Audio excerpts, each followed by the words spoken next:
Good morning. আজকে সকালে মা আর সোনার জন্য খিচুড়ি করেছিলাম। রান্না প্রায় হয়ে এসছে, কয়েকটা বাসন ছিল সেগুলো মেজে নিয়েছি। এখন আমি ব্রেকফাস্ট করব। ওটসের মধ্যে আমি আম টুকরো টুকরো করে কেটে নিয়েছি, আমার আম খেতে খুব ভালো লাগে।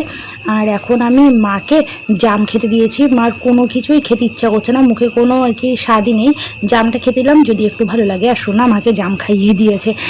আর আজকে রান্না করেছি কচু বাটা, বরবটি বাটা, কাঁকরোল ভাজা, আর এদিকে রয়েছে সোনার জন্য মাছের ঝোল, আর মার হচ্ছে তেল ছাড়া মাছের ঝোল, আর কালকে রাতের কয়েক টুকরো মাংস রয়েছে। আর এদিকে হাজব্যান্ড এখন ক্যান্টিন থেকে বাজার করে নিয়ে এসে দেখো 2 ব্যাগ, আর সোনার ডাইপারও শেষ হয়ে গেছিলো, সেজন্য ডাইপারও নিয়ে এসছে। আর মার আর সোনা স্নান হয়ে গেছে। এখন সোনা বায়না করছে যে বেলুন দিয়ে ঘর সাজিয়ে দিতে হবে। ওর বায়নার আর শেষ নেই। আর সোনা যেটা বায়না করবে সেটা যতক্ষণ না পর্যন্ত করে দেবো ততক্ষণ ঘ্যান ঘ্যান করতেই থাকে। বাধ্য হয়ে শেষ পর্যন্ত সেই কাজটা আমার করতেই হয়। আর সোনা লাল আর নীল কালারের বেলুন খুব পছন্দ করে। সাদা কালারের বেলুন আছে সেগুলো ও একদমই ফোলাতে দেয় না। যাই হোক, এখন আবার দেখো ও ABCD বের করে নিয়েছে, সেগুলো আবার খাটের মধ্যে সাজিয়ে রেখেছে। সারাদিন শুধু দুষ্টুমি করতেই থাকে।